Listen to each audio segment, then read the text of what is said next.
What's going on, folks? Welcome back to Bet Boys, your one-stop shop for all your energy drink reviews and performance talks. I'm Christian, I'm Brian. and we are the Bet Boys. Today, we got another banger for you. Just solo dolo, me and Brian. Before we get into our main topic of the day, which I'm super excited to talk about, what are we sipping on? So, for me, I got a duo today. I got one in a red solo cup. I don't know if you can see over the top. I got some cold brew, and I almost spilled it on my notebook. I got some cold brew mixed with a vanilla core power. If you've never tried it, it bangs. High protein latte. And then I have another non-caffeinated drink, but it is carbonated. This is an Olipop. I don't know if you've ever heard of these. It's a quote unquote like prebiotic soda. I don't know how much it actually helps with, it says supports digestive health, but it's a cream soda flavor. We're a big fan of cream soda on this channel. It's essentially like a healthified diet soda. It is 40. Yeah, it is. Yeah. Diet pop. It's 40 calories. It does have 15 grams of carbs, but there's 6 grams of fiber. So not really sure how that works, but essentially it's got some like root fiber, essentially a bunch of different types of fiber in there.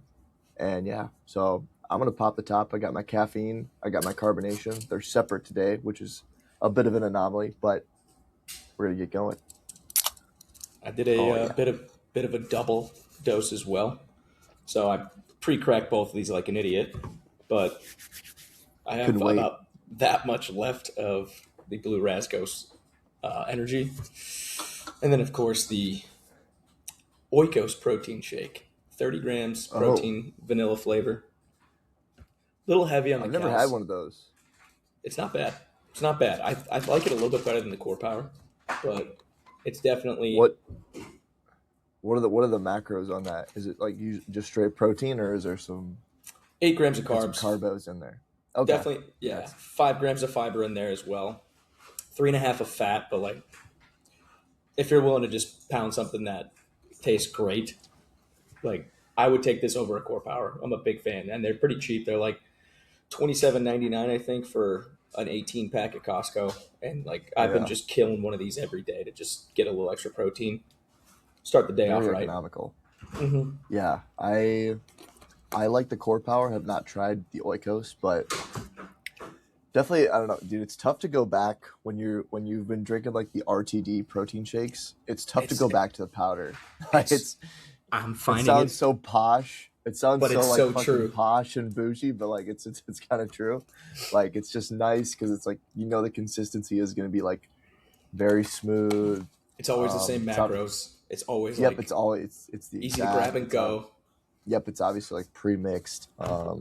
It's a little bit pricier. That's really the main drawback. That's the only thing, yeah. But and it's wasteful with recycling or whatever. But I don't know, dude. I like them better.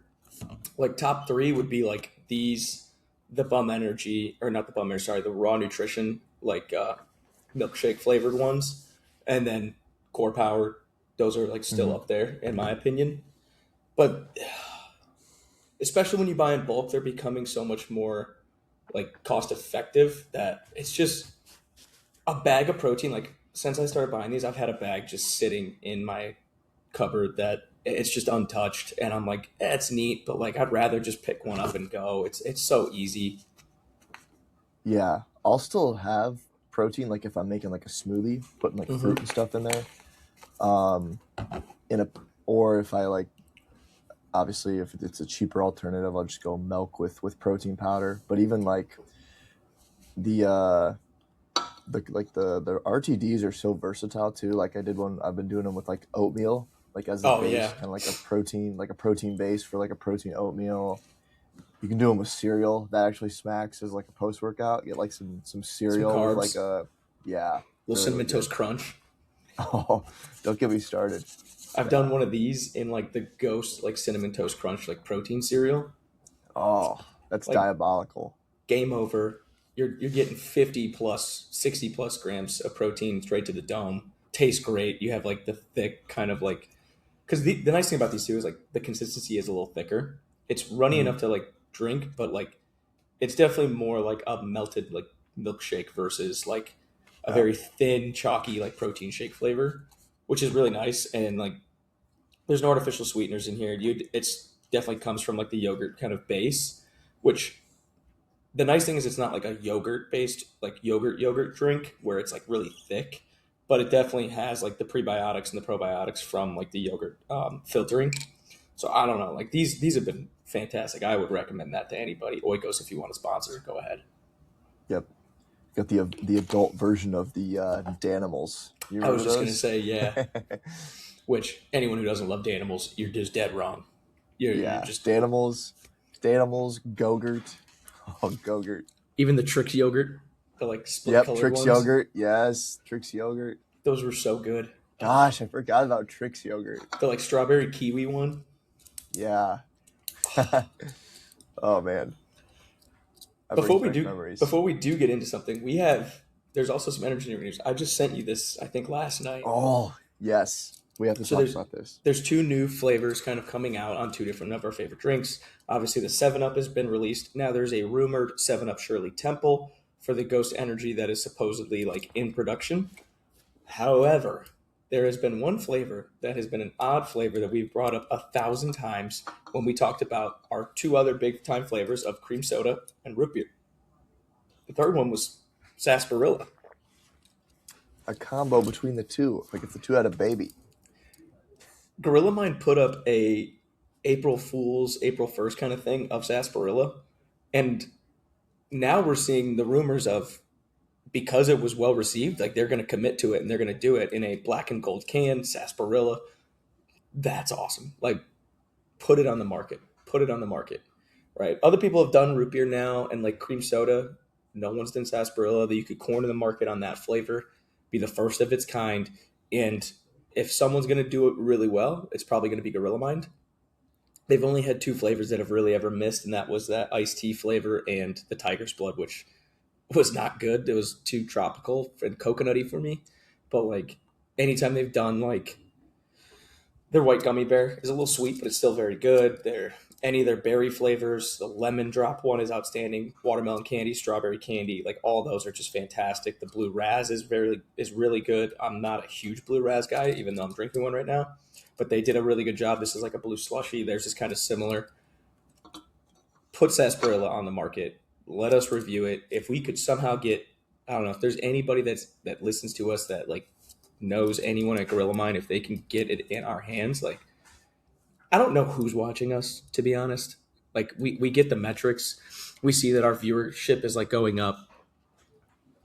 I don't know who's watching us that's like leaking this information of like these are great flavor ideas, but we got to start coming up with more. I'm still so certain on like a spicy like margarita type of flavor. I think that like a lime with like a little bit of jalapeno, something in there. I think that'd be great. So if someone wants to make that now, whoever's listening, make that occur.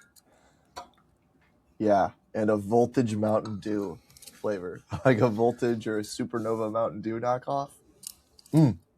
They could really do that already, like a blue raz and like a citrus.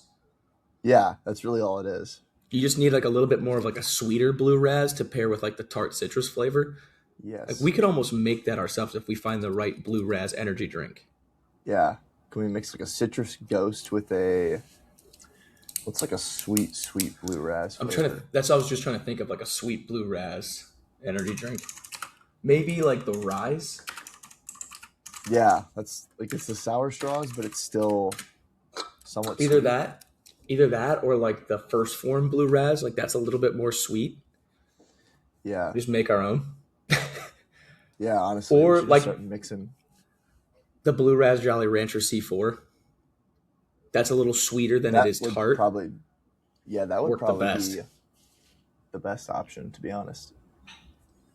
Okay, so I think the next episode we got to try that. Citrus Ghost and C4 Jolly Rancher Blue Raz. Mix them together. We got to drink all 32 ounces. Yeah, I was going to say, mix them together and get geeked, because that'll be 400. Yeah, but I'm so down. I want my heart to have murmurs. run it. But we have some crazy news in the S&C performance world. You had what is arguably like the Athens, Greece of lifting, and you were there. So, like, please just walk me through start to finish the entirety of this. I'm gonna shut up, and then we'll go from there. But like, come on. Okay, so we were in Columbus this past week for a road series. I'd never really been. I'd driven through Columbus, but never ever spent any like considerable time there. So we were there playing the Guardians AAA affiliate, Columbus Clippers. And as you know, if you're into lifting culture at all, you've probably heard of Westside Barbell. And Westside Barbell, we were talking about like if I had to make a Mount Rushmore of like gyms, places to visit and train, Westside Barbell definitely makes the cut, no questions asked. It's probably that, Gold's Gym Venice, like Russian Olympic Training Center, and then I don't know, maybe like Armbrust Gym in Colorado, maybe a couple others. But Westside Barbell is definitely one of the most well known of those places, and it's based in Columbus, Ohio. So luckily we had a little bit of extra time. We had a night game, so we had the morning a little bit free this past Friday, and we had a connection there. So me and Rooney were able to get over there and thankfully kind of get like a tour of the gym. Now the gym is in a little bit they're in a new location. It's not the original location, although they still do have all the original equipment. Apparently there was like a bunch of like black mold and stuff in the old one, which obviously isn't conducive to health. And it was just as I'll kind of get into, they're kind of just like in a new era of West Side. It's obviously still West Side, but things are, a little bit different. But we were able to tour the facility, talk shop with a couple of their coaches there, which was really informative, really fun. And then we were actually able to train on the OG equipment that they had at Westside Barbell. They still have all the original pieces, with the red paint coating, and it was incredible. So definitely for shout out to the guys that let us come through, and they have a really nice setup there. So they actually have two gyms. This is something that I kind of didn't know because obviously, everyone knows the founder, Louis Simmons, unfortunately passed away a few years ago. Absolute legend. And Westside Barbell was originally, they're known as like this hardcore powerlifting gym. Over 100 world records. They literally have people that have totaled, like, you remember in high school when like the 1,000-pound club was like, okay, yeah, you're pretty strong. Like they literally had people that have totaled over 3,000 pounds, which is absurd. And they've had, there's women on their record boards that would put any of us to shame. Like you got freaking both men and women extremely strong. But after Louis passed away, they essentially let's say like disbanded the powerlifting team, but essentially he was basically like, this is my team. Like I don't think anyone's gonna like replicate like what he could have done, and we just kind of want to keep the legacy of Westside Barbell powerlifting. So they kind of pivoted to training a little bit more actually athletes, a lot of combat athletes, which I had no idea, which was really cool to see. But essentially they have one gym that has all the original pieces of the Westside Barbell. So all like the ones where Louis Simmons really like designed and created like a lot of those machines. So reverse hyper, that's probably one of the most famous pieces to ever come out of there. They had every single iteration from the original one to which the original one, if you know, is essentially it had like 400 or 450 pounds melded to it. So if you couldn't do that weight, you literally couldn't do the machine. And it was on a chain, so it would spin if you didn't pull evenly with both legs. So that was like the OG reverse hyper. And then they had kind of iterations off that. They had single leg ones where you could move the legs independently. And then they had like the newer iterations. They had probably 5 or 6 different versions of that. The old school athletic training platform, which if you've ever used a Rogue Rhino belt squat, that was kind of the origin of that, where if you've ever used like the Rogue Rhino versus like a Pit Shark, you'll notice that you can load up a lot more weight on a Pit Shark than you can on the Rhino, because with the Rhino, the cable is going straight down into the platform, so that line of force is pulling you directly down. So you don't have to load as much weight. Like that machine will humble you pretty quick versus like a Pit Shark. You got guys doing like 7, 8 plates with ease, and it's like this should not be that easy just because like the lever is that much more advantageous. So they had the old school athletic training platform, which was kind of the origin idea for that Rogue belt squat. Super sick.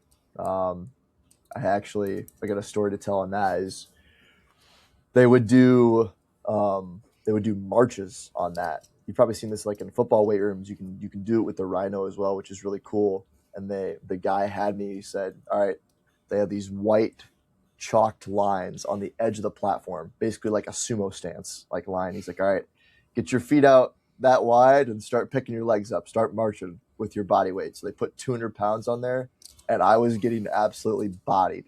Like I was sweating, and I can't refuse a challenge, however tough it may be. I said, how long do you usually have guys do this for?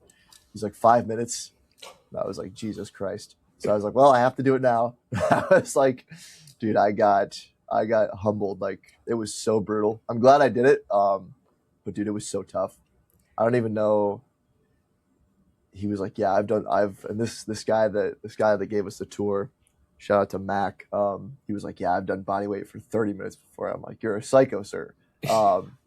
So that was cool. Me and Rudy both did 5 minutes on the marches on the old school athletic training platform. So that was really cool. They had obviously the plyo squat. Mm-hmm. A lot of people have probably heard the plyo swing. Essentially, they had that. Had all the old school, like, the dumbbells that had the fat handles. They had a kettlebell that was essentially like an Atlas stone with a big handle on it. All the old school machines that essentially like Louis created or places designed, just kind of tinkered with. So they gave us the tour, and then we were able to sit down and kind of talk shop with them a lot about, conjugate system and how it's, different than people may think, and how like they're kind of in this new era of Westside where they've kind of kept the legacy of what it was founded on, but now they're doing a really good job with, like, they train some of the top combat athletes in the world now, and they have another side to their gym. It's actually separate but in the same building. That's more of, I wouldn't say like new school, but it is like newer equipment. As if like a lot of their equipment, like they've worked with like Rogue with a lot of their stuff, like a lot of their patents. So like Rogue will make obviously like the Rhino belt squat, like I mentioned. So that place was decked out, and they had essentially like a wrestling pit where it was like a wrestling mat in the middle, and then had walls that were like slanted upward. Slanted up. Yeah, it was so sick. And the part I loved about it the most is like there wasn't even a door to get in. You just had to like jump in and like slide down. Like it's like a gladiator. It's like a gladiator arena for like, wrestling, any sort of combat sport. So essentially that's where they train a lot of their athletes now. And one thing I really thought was cool was all of their athletes are basically invite only, and none of them pay to train there. But that's crazy. Yes, none of them pay to train there, but you have to uphold to their standards, to their expectations. And I think that just like it stands like the testament of like the culture of Westside Barbell. And it's like, the people that are training there are insane. Like, yeah, like they're in the best way, it. but like yeah, they are not going to miss something like the old school. Yeah, like they're not going to be late. It's Christmas. I'm still hitting my lift. Exactly. So I thought that was really cool, and just like a testament to like the culture of Westside Barbell. Like they've continued that legacy into like basically like this next evolution of what their training is looking like, and what they're being known for in this new era. Obviously, like that legacy of the powerlifting team and Louis Simmons will live on forever. And I thought it was really cool. They were able to maintain literally everything from the old spot. The old record board is still, in pristine condition. Is that like the lobby, basically? Yes, yes. I didn't. I have some pictures. I'm probably gonna post. It didn't even like feel right to like. Be I there was and like honestly. take pictures. I did. I mean, like I wanted to take. I obviously just wanted to at least like take a picture and stuff, but I didn't even like. Normally like when you go to like a cool place like that, you're like, all right, let me put this on Instagram. But I was like, dude, I don't even like. I just want to like soak this in, not even think about that. Like, Just live in so the moment on that. yeah, honestly, like it just felt so like surreal, like seeing all that stuff and just like hearing people that had like worked with and for like Louis when he was still around, and just like talking about like the way he operated and the way he like tinkered with ideas and equipment and all that stuff.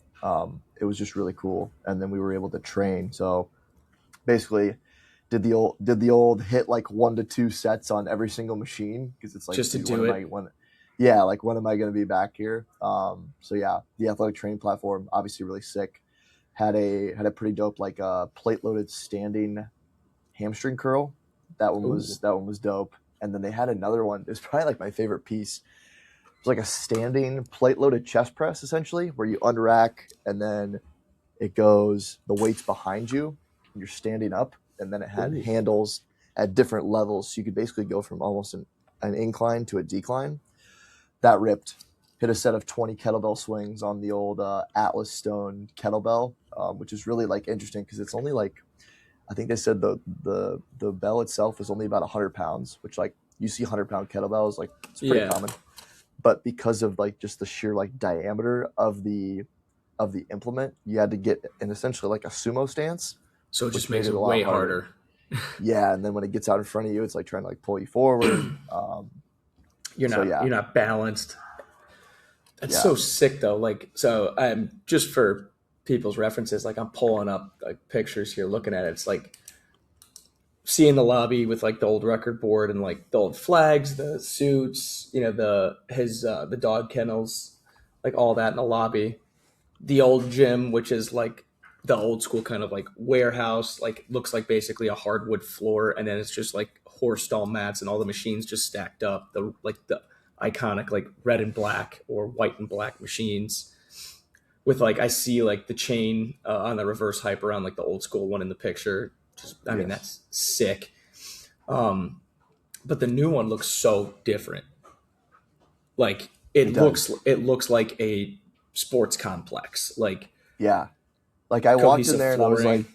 yeah, I walked in there and I was like, dude, this is like what I want my spot to look like someday. Like this is sick. Yeah, Like they were both equally. in They their were both own like, way.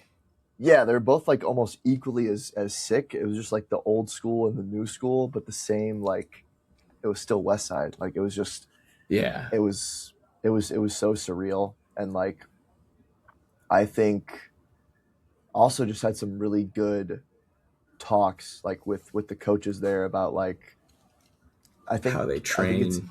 yeah, and just like I think it's easy to when people think about Westside Barbell, they think about like the people that were popping blood vessels and shit when they were squatting 1,000 pounds, and like how hardcore it was. Like they literally had a safety bar there that I think Louis made that is I think they said it broke two people's necks because like the way it was leveraged. So like they think about that and they think about just like, all right, it's just like brute strength, but like you peel that No back, finesse is what like yeah, it was but prowess, but no finesse is like the thought. What yeah, and I think that's a misconception because then you get like the people there are obviously like hardcore into training, but they're also super intelligent. They're super open minded. People like to think about like, all right, conjugate system, but it's not as rigid, I think, as people may think.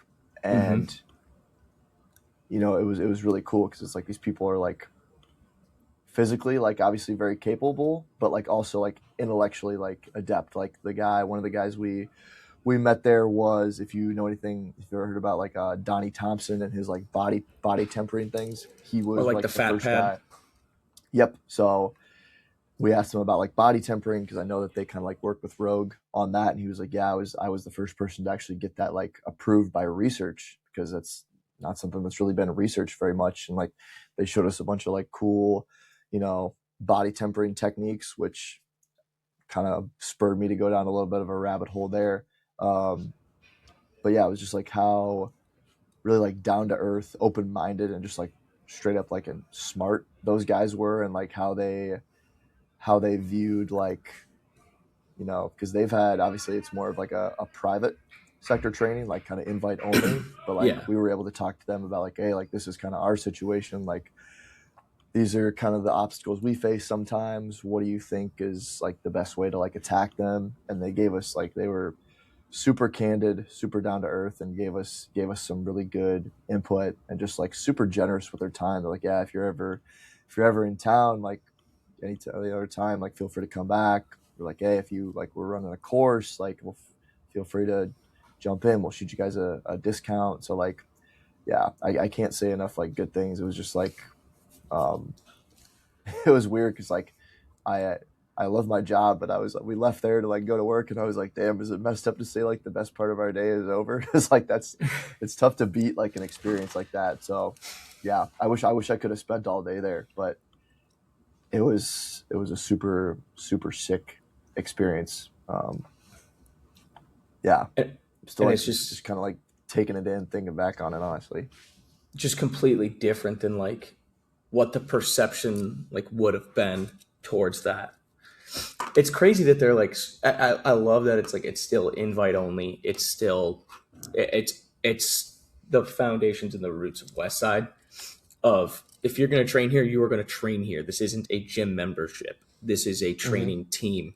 And it's like, Right. whether it's powerlifting or like combat sports, whether it be wrestling, judo, UFC, mixed martial arts, whatever it is, it's like, and I know like during like the later parts of like Louis' time, like he trained NFL players, he trained combat athletes.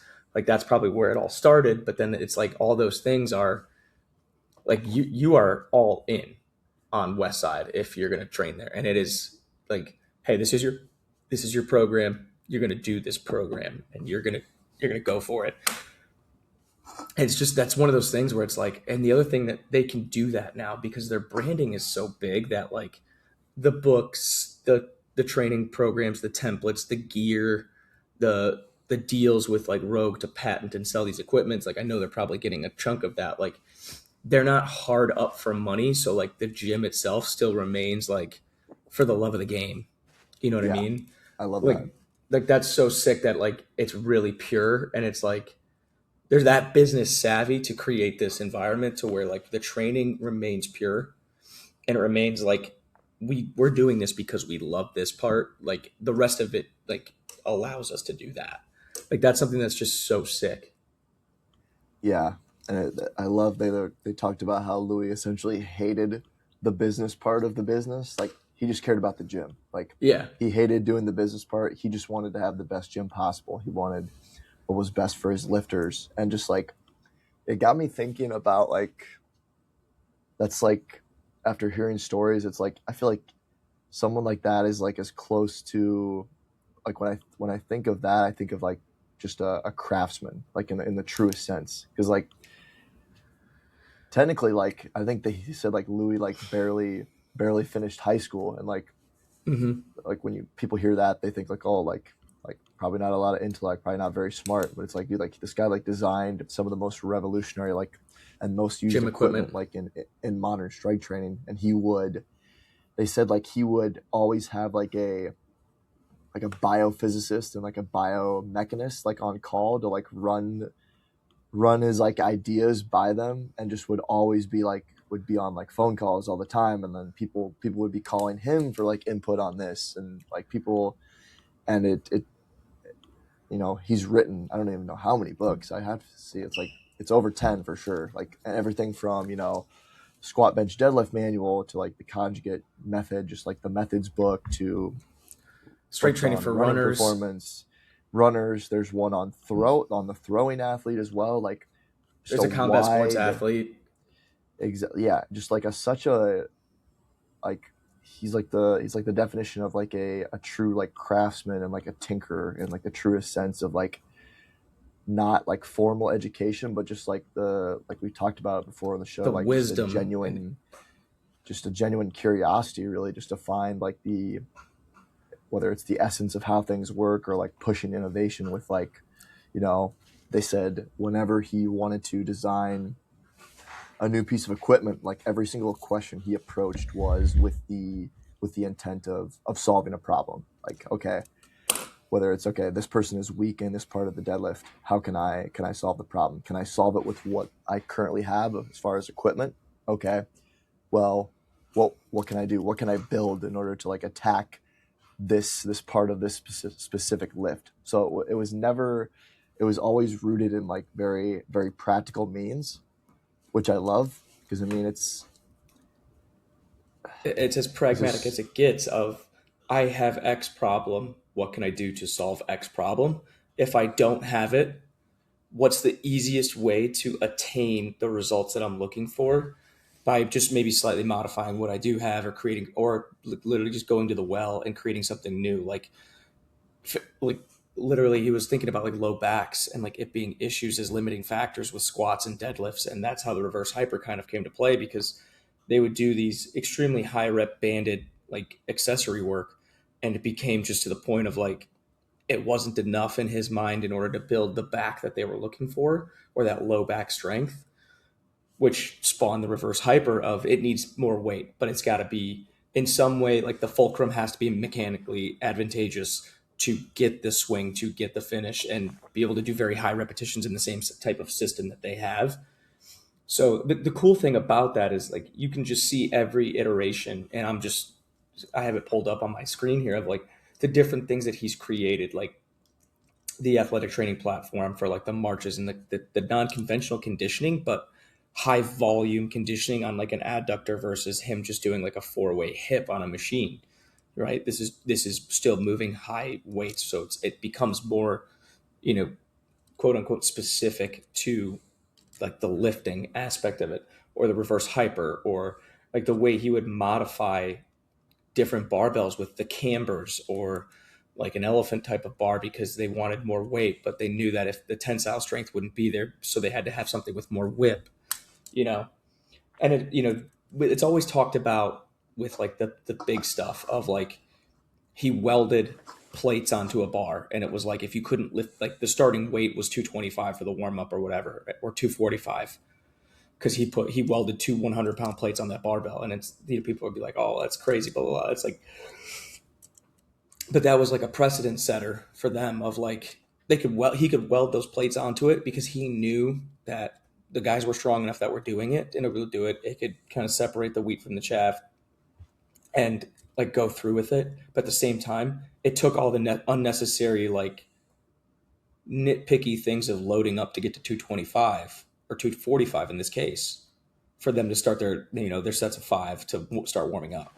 You just put that barbell up, it's already there instead of having to leave it on there or someone pulls those plates off, or like the body tempering, or like Donnie Thompson with the fat pad on the bench because the wide pad was more mechanically advantageous for the lats when they hit the bench press. All these different things, or even just modifying movements. Think of all the different pieces and different movements that we've gotten from like that Westside crew. We have the Tate press from Dave Tate. We have the JM press.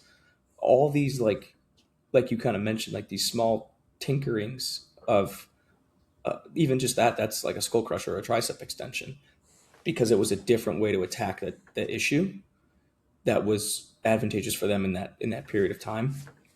Like for me, that's like the unconventional wisdom or intellect that we often oversee or overlook. Like you had mentioned, like people will see the face value and go, they're just lifting heavy all the time and ready to break each other off and fist fight each other. It's like, yeah, that was like their training environment for 3 hours a day. But like he also literally just I think he slept, it was like 3 hours a night. He couldn't sleep because he had back problems.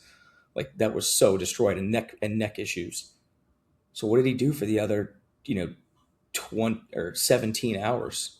He was tinkering. He was thinking. He was very like, I guess like under recognized intellectual for what, yeah. for especially for the time. But like even nowadays, like how many true intellectuals do we have that, number one, have the skill set to even just grab a welder and start making a machine because he think that's the right idea, but also having the wherewithal to like call like a biomechanist or a biophysicist and just be like, is this the right move? I want to ask you like what it would look like. Like not only is he just thinking of creative ideas, but he's like going through these different channels to vet his idea and then go after it. Like that's just insane to think like you were in quote unquote like one of the meccas for this. Yeah, it's like such a polar opposite between like what we think of as like the academic setting versus the the practical setting. Mm-hmm. And I hate how they're So spread I hate apart how on that. they're so yeah, I hate how they're so different, but like yet the one that's like probably less practical is the one that's like necessary to even like get a job, which like I'm not saying it's not important or it's not useful, But the more but pragmatic setting is probably the one that you'll use more often than not. right, and you're not going to go to school for the rest of your life. So it's the one that's more like sustainable, probably long term. Um, yeah, I think yeah, and like the just sitting down like talking to those guys, I think one of like there was like two really cool points that they made that they brought up that they're probably like my main two takeaways. I kind of asked them like a question that I like to ask a lot of people because as we know, like this is a great field to be a part of, but one of the big knocks on it is it's not always the most like sustainable long term. Now I think we're kind of trending in the right direction, but I asked him, I said, I feel like a lot of people feel like they need to keep ascending into like these more administrative roles in order to keep like progressing in their careers because like there's more of a ceiling for the strength coach, and kind of the natural next step is to um, just kind of go into less of a coaching role in order to whatever have more stability, make a little bit more money. And he was like, yeah, I think one of the biggest things that holds our field back is like strength coaches are so quick to like throw each other under the bus when that's like the opposite of what we should be doing. And I'm like, damn, that's true. Like, and like shit, like I feel like we've all been like guilty of this. Like, oh, we see someone's training, whether it's on Instagram or like read a book, and we think like we want to like attack their whatever The training system, their ideas or the training, yeah, methodologies. yeah, instead of thinking about it, or even like better, like talking to that person, having a conversation with them, trying to understand where they're coming from. Because a lot of this stuff, like most of the stuff we do has been done before, and it's our job to kind of learn about it and iterate on it and kind of make our everyone essentially should have their own system and their views about training and kind of expand on that. Mm-hmm. But people, we're often very quick to say, oh well, that's I don't agree with that, so it must not be good, or like just shit on people who have different views on training or things like that. And I was like, damn, that's a really good point. Like, if we want to like move forward as a field, we that's definitely not ideal. Um, I think that's right though. Like it's crazy that like in a system where like their training system is like their belief of this is the best thing to be the one that kind of says like we're all too quick to shut everybody else up and say ours is the best way. You know, it's like you see someone who has all the reasons to be like judge everybody else because what we do is right. And that's the person who's like, I think we need to come from like a more understanding and like less crabs in a bucket mentality towards each other. It's just so crazy that like you get to that point and that's where like his head is, you know. Maybe it's not Louis, but it's also at the same point of like, that's kind of like where they're at in like their system. mm-hmm. Yeah, and I think it's also like you're gonna change your if you're not like changing your mind about things and like evolving your thoughts over time, like you're probably not learning, you're probably not growing. I think Mm-hmm.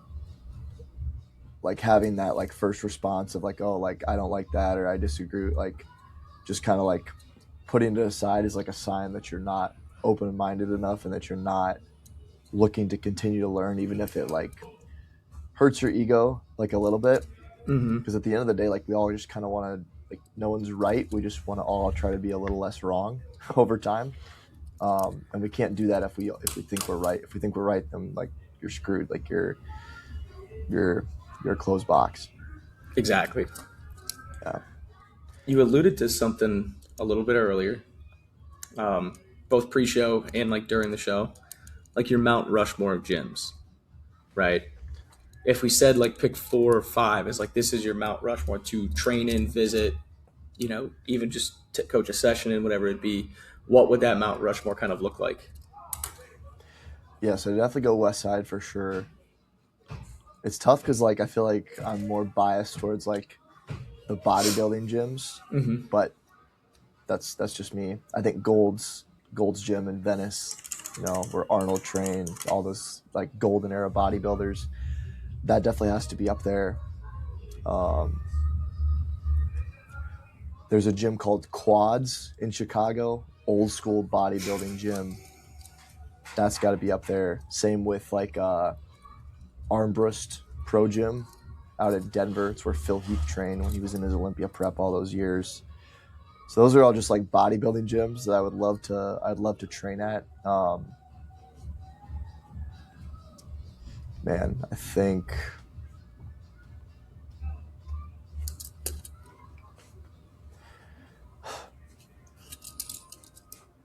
I'd have to put like a place that I'd really want to visit. It would have to be like Landau Performance, also like Denver area, just like Mm-hmm. Lauren Landau, one of the most like well-known strength coaches in the field, and like has had high levels of success within college, pro, and his own private facility. Like that's very, very rare. Which Um, that is one of the most gorgeous like private facilities I've ever been in. That was my very yeah, first um, the regional mountain regional conference for the NSCA. That was my very first team builder conference in Landau Performance. Got to meet Lauren, explore the facility a little bit because he knew Hewitt, and I was just sitting there and like all like I couldn't believe like what was we were staring at. yeah. I think that would have to be up there. Those are my main ones that I'd want to visit, ideally train at. Um, Yeah, what would it be for you? mine's pretty close. So obviously, like I kind of like try to grab one from like each category as I kind of like look through this.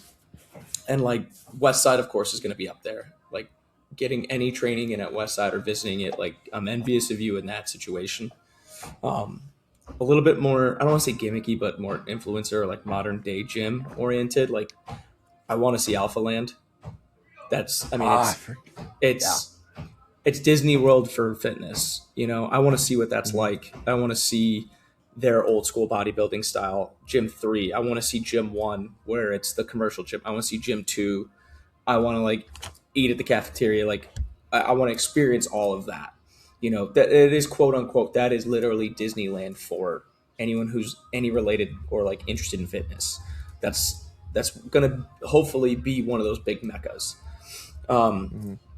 this I was between two other ones like Gold's Gym, like Venice Beach Gold's Gym, just to see like, hey, this is where Tom Platz had like done some training. This is where Arnold trained. Like seeing that kind of stuff.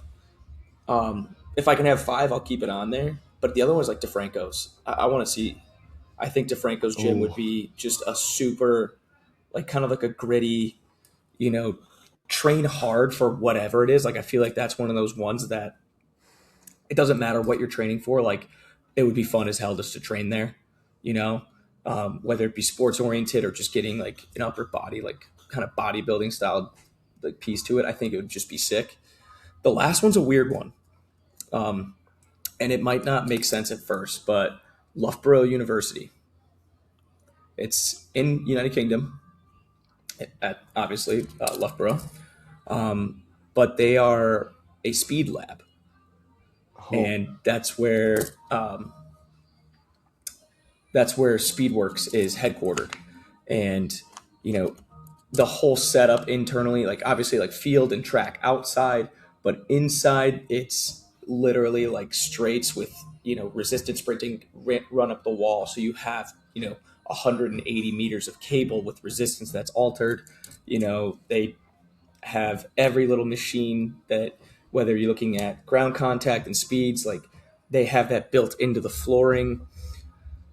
As someone who's definitely like oriented towards like speed, like that's, and like sprinting, like that's one of those things where that would be like, that's the equivalent to me as like, a DeFranco's, a Westside, but in that like more sprinting oriented realm of like, there's all these different, not just equipment, but like kind of number one ideas and methodologies that you could just be discussing with anybody there, especially with Jonas, um, as well as kind of like looking through all the different other aspects of like changing the concept of what speed was, or like how to achieve better acceleration patterns or step patterns or gait cycles. Now their actual gym is sweet as well, but like in that realm, I'm like, that would be so cool just to like get after. One that I forgot that I can't believe I forgot is, so it's not the same as it used to be, but like the OG Temple Gym where Dorian Yates trained at, where all those blood and guts videos were filmed, has got to be up there. Like just a dungeon, no windows, in a Yeah, basement, like no music playing, just like dude, screaming. those blood and those Dorian Yates blood and guts videos are just like, if you ever need some motivation for the gym, that's in UK as well. I think Birmingham, I believe. Yeah, I that think it's is. still And up there. It's just, it looks a little bit different now. It's more like revamped and stuff. yeah, Um, it's like cleaned up, but like that would be so God, sick as dude, well. yeah, that has I to think be. like I think like Rich Piana did like a video there back in the day that was just like him just blasting arms. Yeah, and it was cool because I think it was actually owned by Dorian Yates as well. I'm not sure if he's still the owner, but when he was training for the Olympia, that was his place. Yeah, C like that would be Bum so has a sick. gym, I think, in Florida too. I think that'd be cool to. He has like the raw facility and then his own private gym. I think that would be like a really Yeah. cool one. I think that one would be cooler to like work out with him, much Hmm. less just like go there and see. Because obviously it's a great gym. It looks sick, but it would Yeah. be like you're going there because you're like, I would want to like hit a workout with you. Yeah. Um, 100%. but yeah, like some of those is like, that's where I kind of try to go with it of like grab one from each category versus like all in one. Because Hmm. there's so many like good ones that you pick that like let me grab that like the most gritty gym I could think of, Hmm. and that's where you kind of think of like Temple, or if you think more powerlifting esque, it'd be like a West Side, or you think of like a DeFranco's where it's like anyone who's been to DeFranco's like or seen pictures of it, it's iconic, and it's like that's pieces of history in like Hmm. performance. Metroflex down in, I think, Fort Worth would be another cool one. That would be pretty sick. Yeah. Dude, local gyms are so much better than A chain chain. gyms. I But remember it's it's when it's it's tough though because a lot of these like chain gyms, like the big ones, are getting like, they're super nice. yeah, They're super nice and like they're all inclusive. So it's tough. It's tougher for the smaller these like gyms. private. Yeah, it's just tougher from like a business perspective, which is unfortunate. But like I still prefer I still prefer like a local place. It's because it's like these other places are like too. Sterile. Yeah, it's like it's not even like, you It's got too the air pretty to like do anything. conditioning. Yeah, it's like it's temperature controlled. It's TVs everywhere. There's wood It's too flooring comfortable. versus like it's just rubber matting and you could like drop Yeah. whatever you want. You're afraid to like, Hmm. and then it's like all these like like or high tech machinery, which don't get me wrong, like high tech machinery is cool too, but it's like there's something to be said of like a chain fed like hamstring curl that Yeah, it's plate loaded with a like a chain plate loaded. versus, Hmm.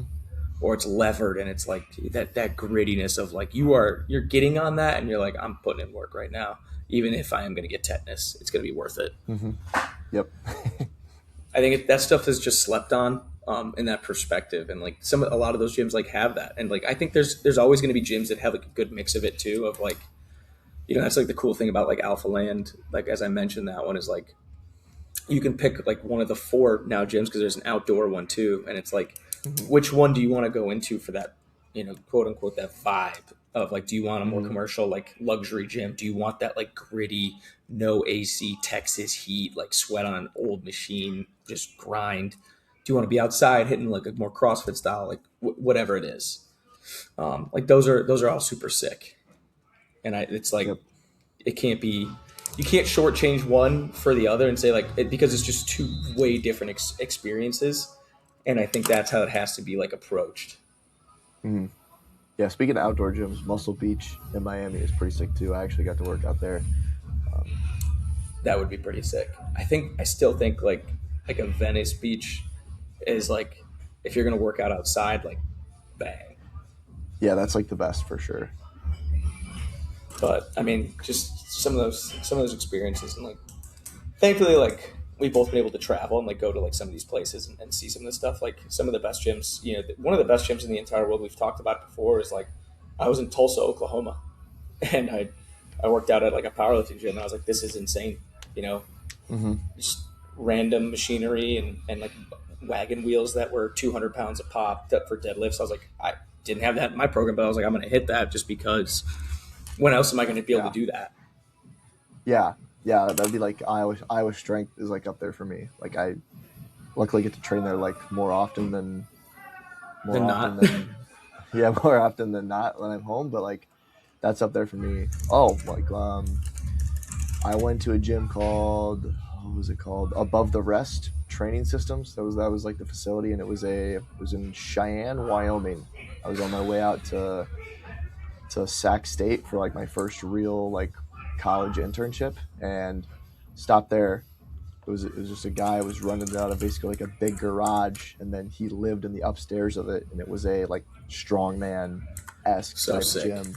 Super cool. Like had like the record board on the wall, like with the chalk, kind of like Westside esque. And it's places like that where it's like they're not the prettiest. Like they're a little gritty, a little dingy. They just have like the garage door opening up to let some air in. No AC, just a heater. There Stuff like was that, you can't beat it. there was one like that when I was in New Orleans. Went down there for New Year's with my family when I was in college, and I was like, well, I gotta hit my lifts and stuff, and I was like sprinting on like the street because I was like, I don't know where the track is. I don't. They're not gonna give me the rental car, so whatever. And there was just like a gym, and it was in an old factory, and the landing, like the loading docks, they had morphed into like the strongman powerlifting area, ramp going to outdoor with sleds, and then that's where like the actual like, not, when I say squat racks, I mean like squat stands. Those were in there. So you're going in and you're like lifting in this environment, and it's like it's all like beat up brick, garage doors with glass panels, or like the old like arched factory like iron casing windows with just new panels on it, and like there's no AC in the back half. There's AC in the front half where it's like the commercial style gym. You go in there and you're just like, man, this is where I'm gonna get some training done. And like that was Mm. to this day I still can't find it to like shout it out. Like I obtained strength was the one in Tulsa. That was like a warehouse style gym that was incredible. But like some of these, it's like you just want to find it and you just want to like go back to it just one time. I think that would be Yep. like, I know Corey Schlesinger did that one time when he was, I think, after he was like leaving Stanford, of like going on a trip and like being like a strength coach nomad journey where like he wanted to train in these specific areas through a mattress on top of his Jeep and like slept in there and like just went and did that. I'm like, that would be so cool to do, if I ever had the funds or the money to do so. It's like I want to take a month and like I'm gonna fly or wherever, train at these places. I think that'd be so sick. And what's really cool, I think, about the people that like own those types of gyms, it's like it's a tough business to be in. Like a small business local gym, like they're in it for like the love of the game. Like they're usually like just some of the best people to like talk with. Not to say that the people that run the chain gyms like aren't, but it's just got that special like mom and pop feeling of like It means kind of so much starting to them. small. Yeah, it's really cool. It's really cool. And it's just a completely different experience too. Like when you talk to like a manager at like an Equinox or like a Lifetime Fitness, they don't get me wrong, a lot of them probably love their jobs, but it's not the same where it's like they're so excited because they have this new piece that they ordered for the gym. You know, Yeah, it's like like it's more corporate. Like it's yeah, the guy that owns the the dingy gym and the middle of nowhere. Like that's his heart and they've soul. yeah, like everything they've had to do every job. Like they're everything to that gym, and like they've built it kind of. So I think it's cool. It's like you might have this piece I got from a random yard sale, this piece I bought on eBay, this piece I got from an old, like a high school was getting rid of equipment, so I picked it up, stuff like that. It's like kind of like that jigsaw, like Plug and play those puzzle pieces. piece, yeah, puzzle pieces of a gym. So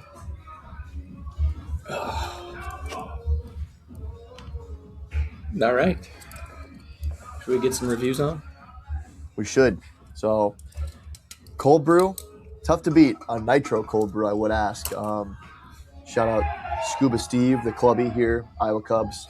Cold brew on tap. Can't beat. Awesome, dude. Especially mixed with I went with the vanilla core power today. I'm a coffee guy. Energy drink first, coffee second. I'm usually a cold coffee guy.